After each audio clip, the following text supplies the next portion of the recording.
नमस्कार, कैसे हैं आप सब लोग? मैं स्वागत करता हूँ मेरे एक नए वीडियो में। आज जो मैं आपको कहानी बताने वाला हूँ वो है बुलिंग के बारे में। कैसे मतलब मैं स्कूल में बुली हुआ था और बुली करने के अंजाम क्या होता है, क्या हो सकता है? मैंने जो एक चीज़ नोटिस की है कि मतलब जितने बार भी मैं बुली हुआ हूँ और जिन लोगों ने मुझे बुली किया था स्कूल में, तो उनमें से कोई भी आज सक्सेसफुल नहीं है, कोई भी नहीं। और जो लोग अच्छे थे, जो लोग हेल्पफुल थे, वो आज लाइफ़ में बहुत सक्सेसफुल है। और ये मैं बढ़ा-चढ़ा के नहीं बता रहा हूँ, मैं सच में बता रहा हूँ कि मैं बचपन में 3-4 बार बुली हुआ हूँ, अलग-अलग लोगों से। और वो जो अलग-अलग जो 4 लोग थे, वो आज जीवन में कुछ नहीं कर रहे हैं। और जो लोग अच्छे थे, हमेशा हेल्प करते थे, तो वो आज अच्छे पोस्ट पे, कोई डॉक्टर है, कोई आईआईटी में है, कोई अच्छी जॉब कर रहा है, कोई मेरा दोस्त है जो आईआईटी से पीएचडी कर रहा है। जो अच्छे लोग थे, वो अच्छा कर रहे हैं और जो बुरे लोग हैं, वो बुरा कर रहे हैं। अगर आपको यकीन नहीं हो रहा, तो मैं आपको एक कहानी बताता हूँ मेरे बचपन की। तो मैं एक कहानी बताता हूँ, वैसे तो बहुत बार बुली हुआ हूँ, बट एक कहानी है जो आपको बताऊँगा। तो हमारे क्लास में क्या होता था ना कि हमारे 3 सेक्शन थे। ए, बी और सी। तो मेरा जो था वो ए सेक्शन था। तो एक ऐसा पीरियड था मुझे लगता है शायद वो कुछ संस्कृत का पीरियड था, कि संस्कृत और हिंदी का। मतलब जो लोग जिन्होंने संस्कृत लिया था और जिन्होंने हिंदी लिया था, उनको अलग-अलग डिवाइड किया जाता था। तो ऐसा होता था कि हमें फिर दूसरे सेक्शन में जाना पड़ता था बैठने के लिए। मेरा हिंदी था, तो जो संस्कृत के टीचर थे वो हमारे सेक्शन में आते थे और हिंदी के 2 टीचर थे बी और सी में, तो हमें वहाँ जाना पड़ता था। तो हमारी क्लास वहाँ जाके उनके साथ जॉइन होती थी और उनके क्लास के जो संस्कृत के स्टूडेंट हैं, वो हमारी क्लास में आते थे। तो ऐसा था, तो फिर मैं उस क्लास में गया और फिर हमें बेंच असाइन किए कि भई आप इस बेंच पे जाके बैठो। तो मुझे एक ऐसे बेंच पे बिठाया कि बेंच पे ऑलरेडी 3 लोग बैठे हुए थे और एक हमें जगह करके चौथे को बैठना था, जो बाहर से आया है। तो वो बेंच तो जो था वो 3 लोगों के लिए बना था, तो 4 लोग एडजस्ट करना थोड़ा मुश्किल था उसपे। बाकी लोग बैठ गए थे, लेकिन मेरे साथ जो बंदा था वो बहुत ही बदमाश था और इससे गंदी गाली मैं नहीं दे सकता, क्योंकि मैंने ये डिसाइड किया है कि मैं इस चैनल पे कभी गाली नहीं दूँगा और गंदी बातें नहीं कहूँगा, कुछ भी नहीं कहूँगा, ठीक है। लेकिन बहुत ही वो था, जो आप समझ जाओ, बदमाश था।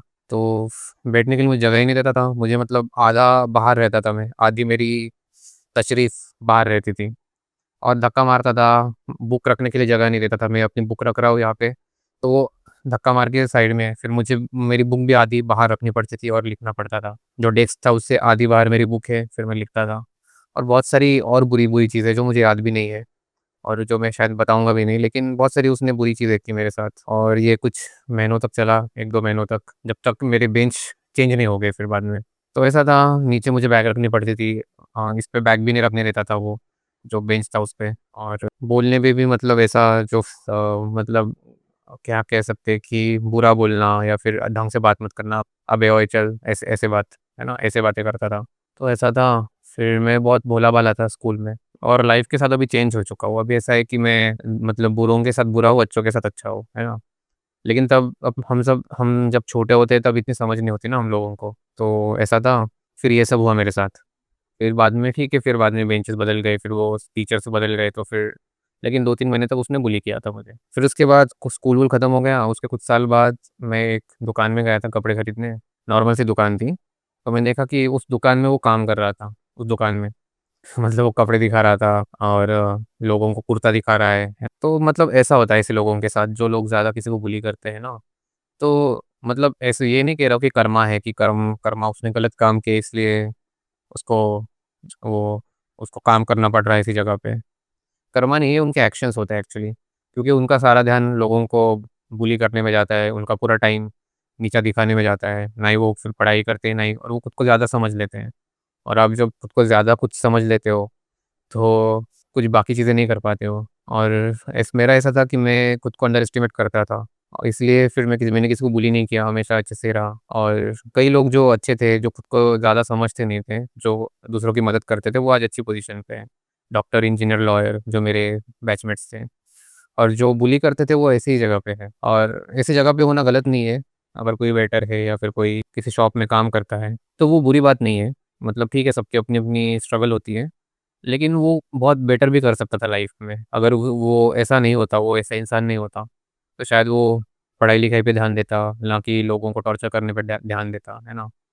तो वो आज भी अच्छी पोज़ीशन पे होता। लेकिन जो भी है, ये कर्मा है या फिर ये एक्शन है, ये तो भगवान को ही पता, लेकिन मुझे लगता है कि एक्शंस है। आप मतलब ज़्यादा किसी को परेशान करते हो और ये सब आप खुद को ज़्यादा समझने लगते हो कि ये सब, बाकी सब मेरे आगे कुछ नहीं है, मैं ही सब कुछ हूँ। तो आपको अंदर ईगो आता है और आप ढंग से काम नहीं कर पाते हो, पढ़ाई नहीं कर पाते हो। एक और किस्सा था, मतलब वो किस्सा तो मैं आपको बताऊँगा नहीं, लेकिन एक बार मैं सेकंड स्टैंडर्ड में भी बुली हुआ था। तो वो जिसने बुली किया था वो उसकी भी आज हालत ख़राब है, मतलब वो इंजीनियरिंग ड्रॉप आउट कर ली उसने और मतलब उसकी हालत बहुत ख़राब है। तो ऐसे मेरे पास कई एग्ज़ाम्पल्स हैं। इसलिए मुझे लगता है आपको लोगों को, अगर आप भी ऐसे हो जो बुली करते हो, आप सब तो नहीं होंगे लेकिन आप में से कुछ 2% तो हो सकते हैं वैसे। तो ये सब करना गलत है, इसका अंजाम भी बहुत बुरा होता है आगे जाके। आज आप छोटे-मोटे लोगों को, आप स्कूल में आप किसी को बुली कर रहे हो, आगे जाके आप कोई बड़ा क्राइम कर सकते हो। ये आदत मतलब बहुत बुरी होती है। यही कहना था मुझे आज। मुझे भी, मैं पता है मैं रेगुलर नहीं हूँ इस चैनल पे, लेकिन मैं रेगुलर होऊँगा। मैंने बहुत बार कहा है कि मैं रेगुलर होऊँगा, लेकिन उसके बाद मैं रेगुलर नहीं रहा हूँ। लेकिन ठीक है, लेकिन मुझे कोशिश कर रहा हूँ कि मैं रेगुलर हो जाऊँ और इस चैनल को बहुत बड़ा बनाना है मुझे। तो मुझे आप लोगों का सपोर्ट चाहिए। मैं ऐसे ही आपको कुछ किस्से बताऊँगा, शायद आपको बोरिंग लगे या इंटरेस्टिंग लगे, लेकिन मैं बताऊँगा और मुझे रेगुलरली पोस्ट करना है। क्योंकि मुझे कंपाउंडिंग की पावर पता है कि मतलब मैं जितना रेगुलर पोस्ट करूँगा, जितने ज़्यादा मेरे चैनल पे वीडियो होंगे, चांसेस उतने होंगे कि कोई ना कोई वीडियो वायरल हो जाए, है ना? या कोई ना कोई वीडियो की अच्छी रीच आ जाए और मैं हर वीडियो के साथ परफेक्ट हो जाऊँगा।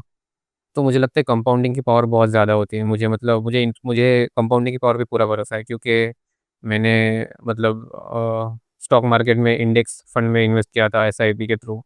तो अब जितना हर महीने डालते हो उतना ही बढ़ते जाता है और कंपाउंडिंग की पावर होती है। आप जितना पढ़ते रहते हो, आप मतलब कोई भी चीज़ है ना, वो कंपाउंड होके बड़ी हो जाती है। बस आपको उसको रेगुलर करना पड़ता है। आप जिम भी रोज़ करोगे तो उसकी कंपाउंडिंग पावर होती है और तो ऐसा है। तो मुझे लगता है कि यहाँ पे मैं अगर रेगुलर डालूँगा, रोज़ का एटलीस्ट 1 वीडियो डालूँगा और वो भी अच्छा टॉपिक लेके, ऐसे नहीं कुछ भी बकचोदी करूँगा, अच्छा टॉपिक लेके, तो मुझे लगता है चैनल ग्रो होगा अच्छे से। और मैं यही कहूँगा कि मैं भी आप लोगों से बहुत प्यार करता हूँ, क्योंकि मुझे बहुत कम लोग देखते हैं और जो देखते हैं इतना टाइम निकाल के, मेरी जो बातें सुनते हैं, तो मुझे ऑटोमैटिक आप लोगों से बहुत प्यार है और आपकी बहुत रिस्पेक्ट है कि आप मुझे सुन रहे हो। और मैं यही आपसे वादा करता हूँ कि मैं टाइम के साथ और इम्प्रूव होऊँगा और ज़्यादा एंटरटेनिंग होऊँगा और ज़्यादा अच्छी स्टोरीज़ आपको बताऊँगा जो रियल होंगी, बाय द वे। तो ऐसी बात है। तो अगर आप नए हो तो आप सब्सक्राइब कर लो और लाइक कर दो वीडियो को। आप लाइक करोगे तो मेरा कॉन्फिडेंस बढ़ेगा। आप अगर डिसलाइक करोगे या आप गलत कमेंट करोगे तो मेरा कॉन्फिडेंस बहुत कम हो जाएगा, है ना?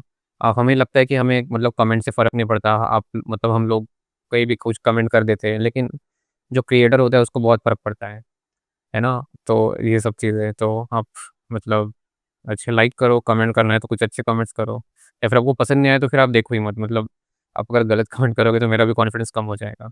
है ना? लेकिन मैं कोशिश करूँगा कि मैं रोज़ वीडियो डालूँ और ज़्यादा से ज़्यादा लोगों को एंटरटेन कर पाऊँ या फिर कुछ अच्छी बातें बताऊँ या अच्छी-अच्छी कहानियाँ बताऊँ। मैं सोच रहा हूँ कुछ 1-2 भूतों वाली कहानियाँ भी बताऊँ कि जो मेरे साथ सच में हुई है, मतलब भूतों वाली इंसिडेंट्स, तो वो भी बताऊँ, वो ज़्यादा इंटरेस्टिंग लगेंगे मुझे।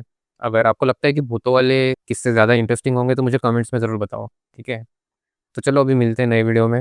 मैं रोज़ पक्का 1 वीडियो डालूँगा इस पे, तो आप सब्सक्राइब करो और लाइक कर दीजिए। चलो थैंक यू, धन्यवाद।